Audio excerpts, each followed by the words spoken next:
Fix the Lambo, I'll marry you, smirked the CEO. Her words echoed through the garage, sharp and mocking, as though they were a test no one could ever pass.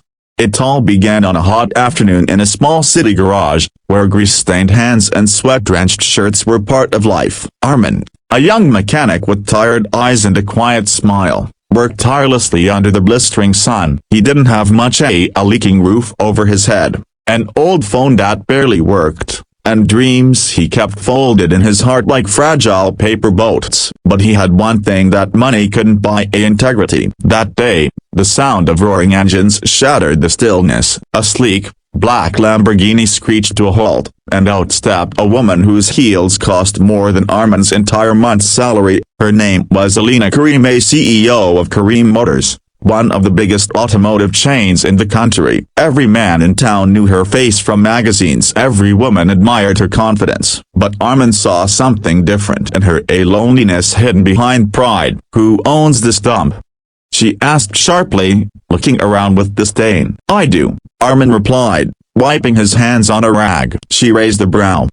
You look barely qualified to fix a bicycle." Armin smiled faintly. "Maybe, but why don't you tell me what's wrong with your car?" Her tone softened, a slightly amused. "My Lamborghini broke down on the highway. If you can fix it by sundown, I'll pay double. And if you actually fix it completely." She paused, smirking as her assistant laughed. "Then maybe I'll marry you." The garage went silent. Even the air seemed to stop moving. Armin didn't reply. He simply opened the hood and began to work. Hours passed. Sweat dripped from his forehead. The sun began to sink, painting the sky orange. Alina watched from the side, arms crossed, convinced he would fail. But as the last light faded, the engine roared back to life, a smooth, perfect, powerful. He closed the hood calmly. "She's ready," he said softly. Alina's smirk disappeared. Her assistant's jaw dropped. "Impossible," she murmured. "You didn't just fix it," she said quietly. "You made it sound better than before." Armin shrugged. "Machines are like people. They don't need riches. They just need care." Something in his voice made her pause. No arrogance,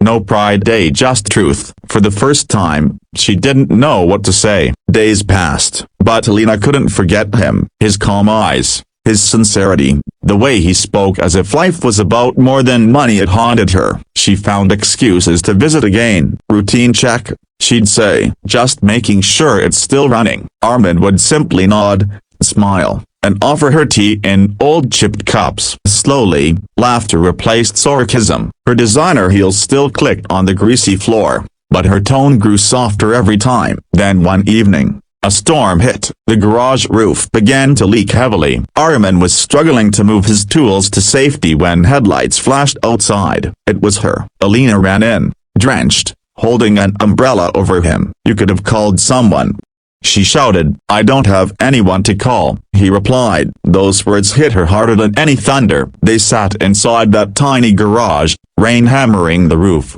sipping tea from cracked cups. For the first time, she saw beyond his poverty. She saw his strength. He fixed engines, yes, but he also fixed hearts, silently and selflessly. But life wasn't a fairy tale. When her father, the company chairman, found out about her visits, he was furious. "You're a Karim. You don't belong with a man who smells of oil and grease," he thundered. Alina tried to argue, but power and status had caged her for too long. She stopped visiting. Days turned to weeks, weeks to months. Armin went on with his life, quietly, faithfully. Then one morning, a convoy of luxury cars stopped at his garage again. Out stepped Alina, wearing no makeup, no jewelry, just jeans and a white shirt. Cameras followed her, reporters shouting questions. She turned to them, her voice clear and strong. "You all want a story? Here it is. I once made a joke. I told a mechanic that if he could fix my car,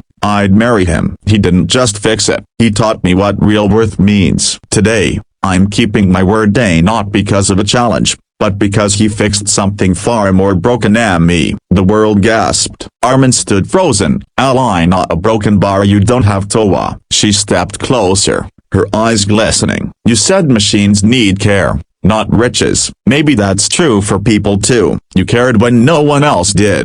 So, if you'll still have me broken bar. Armin's smile trembled as tears welled up. You already know the answer. The crowd erupted into cheers. Cameras flashed, but in that moment, all they saw was each other, a billionaire CEO and a poor mechanic, bound not by wealth, but by respect, kindness, and love.